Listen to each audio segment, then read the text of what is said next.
बिस्मिल्लाहिर्रहमानिर्रहीम। प्रीतनगर जे तमाम सब्सक्राइबर्स के अस्सलाम वालेकुम।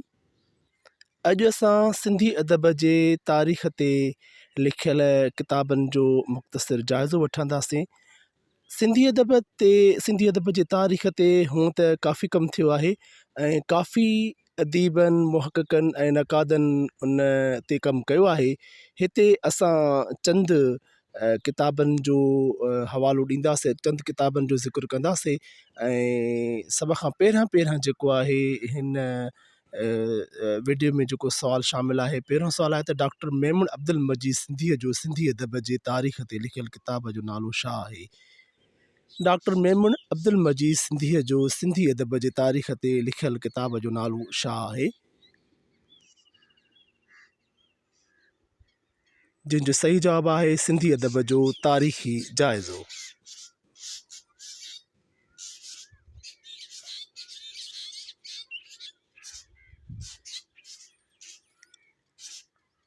ॿियो सुवाल आहे, मोहम्मद सिद्दीक़ मेमून जो सिंधी अदब जे तारीख़ ते लिखियल किताब जो नालो ॿुधायो जेको ॿिनि हिस्सनि ते मबनी आहे, ॿिनि हिस्सनि ते मुश्तमिल आहे।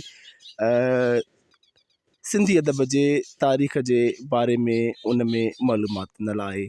जिन जो सही जवाब आहे सिंधी अदबी तारीख़ जेको ॿिनि भाङनि ते मबनी आहे, ॿिनि भाङनि ते मुश्तमिल आहे। अॻिलो सुवाल आहे, डॉक्टर अब्दुल जब्बार जूनिजर जो सिंधी अदब जे तारीख़ ते लिखियल किताबनि जा नाला ॿुधायो। डॉक्टर अब्दुल जब्बार जूनिजर जे सिंधी अदब जे तारीख़ ते लिखियल किताबनि जा नाला ॿुधायो। जिन जो जवाब आहे सिंधी अदब जी मुख़्तसिर तारीख़ ऐं वरी ॿियो आहे सिंधी अदब जी मुख़्तसिर तारीख़ जंहिंजा 3 हिस्सा आहिनि, जेको 3 किताबनि ते मुश्तमिल आहे।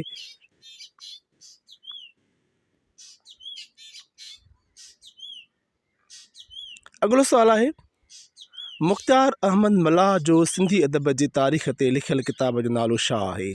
मुख़्तियार अहमद मल्लाह जो सिंधी अदब जे तारीख़ ते लिखियल किताब जो नालो छा आहे? जिन जो जवाब आहे सिंधी अदब जे तारीख़ जो जदीद मुतालियो। सिंधी अदब जे तारीख़ जो जदीद मुतालियो। अॻिलो सुवाल आहे, अकबर लिगारे जो सिंधी अदब जे तारीख़ ते लिखियल किताब जो नालो छा आहे? जिन जो जवाब आहे सिंधी अदब जी मुख़्तसिर तारीख़।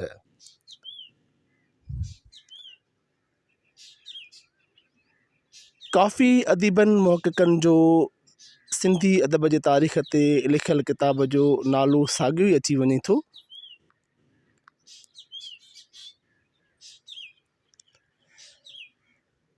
अॻिलो सुवाल आहे, सिंधी ॿोली ऐं अदब जो जाइज़ो कंहिंजो लिखियल आहे? सिंधी ॿोली ऐं अदब जो जाइज़ो कंहिंजो लिखियल आहे? जिन जो सही जवाब आहे सरवर सैफ़। अॻिलो सुवाल आहे, तज़किरा लतीफ़ी कंहिंजो लिखियल आहे? तज़किरा लतीफ़ी कंहिंजो लिखियल आहे? जिन जो सही जवाब आहे लुत्फ़ुल्लाह बदवी। अॻिलो सुवाल आहे, सिंधी अदब जा मुख़्तलिफ़ रुझानात कंहिंजो लिखियल आहे? सिंधी अदब जा मुख़्तलिफ़ रुझानात कंहिंजो लिखियल आहे? जिन जो सही जवाब आहे प्रोफेसर महबूब अली चन्ना।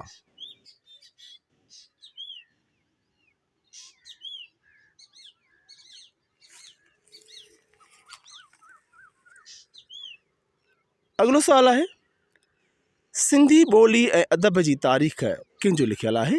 किताब सिंधी ॿोली ऐं अदब जी तारीख़ कंहिंजो लिखियल आहे? जिन जो सही जवाब आहे डॉक्टर नबी बख्श खान बलोच।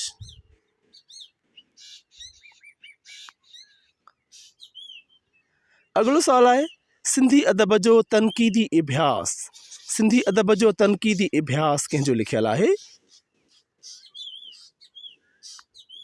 जिन जो सही जवाब आहे डॉक्टर अब्दुल मजीद सिंधी।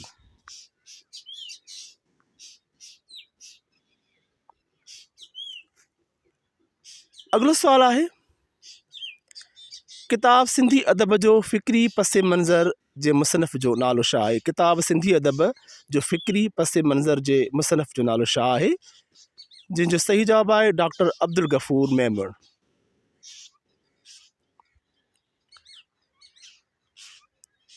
अॻिलो सुवालु आहे किताब वजूदियत ऐं सिंधी अदब कंहिंजो लिखियलु आहे?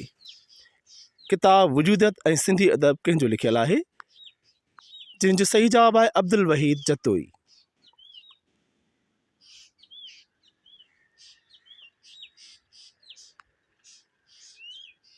अॻिलो सुवालु आहे सिंधी अदबी ओसर, किताब सिंधी अदबी ओसर कंहिंजो लिखियलु आहे?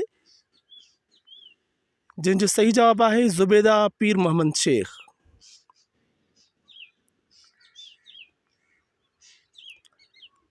अॻिलो सुवालु आहे सिंधी शाइरीअ जी मुख़्तसिर तारीख़, सिंधी शाइरीअ जी मुख़्तसिर तारीख़ कंहिंजो लिखियलु आहे? जंहिंजो सही जवाबु आहे डॉक्टर अब्दुल जब्बार आबिद।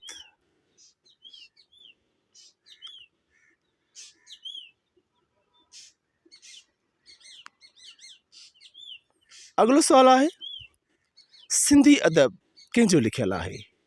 किताब सिंधी अदब कंहिंजो लिखियलु आहे? जंहिंजो सही जवाबु आहे डॉक्टर असलम संदीलो।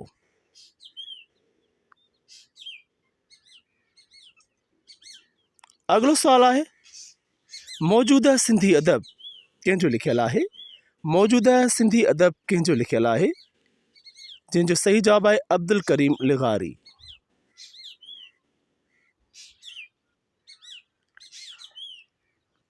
अॻिलो सुवालु आहे किताब सिंधी अदब जी इर्तिका कंहिंजो लिखियलु आहे? सिंधी अदब जी इर्तिका कंहिंजो लिखियलु आहे? जंहिंजो सही जवाबु आहे हैदर सिंधी।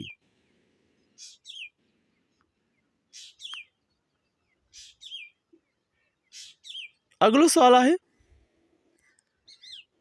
किताब सिंधी नसर जी तारीख़, साॻे उनवान सां साॻे मौज़ूअ सां लिखियल किताब आहिनि ऐं सिंधी नसर जी तारीख़ इन मौज़ूअ ते ॿिनि लेखकनि जा नाला ॿुधायो जंहिं साॻे ई मौज़ूअ ते किताब लिखियो आहे सिंधी नसर जी तारीख़। जंहिंजो सही जवाबु आहे हिकु प्रोफेसर मंघाराम मलकाणी ऐं ॿियो आहे डॉक्टर ग़ुलाम अली अलाना। अॻिलो सुवालु आहे सिंधी अदब जो तनक़ीदी ऐं तहक़ीक़ी जाइज़ो कंहिंजो लिखियलु आहे? सिंधी अदब जो तनक़ीदी ऐं तहक़ीक़ी जाइज़ो कंहिंजो लिखियलु आहे? जंहिंजो सही जवाबु आहे तारिक अज़ीज़ शेख। अॻिलो सुवालु आहे सिंधी अदब जो मुक़दमो, किताब सिंधी अदब जो मुक़दमो कंहिंजो लिखियलु आहे? जंहिंजो सही जवाबु आहे बदर धामराहो।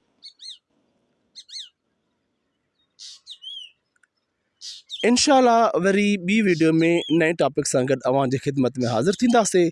अस्सलाम वालेकुम।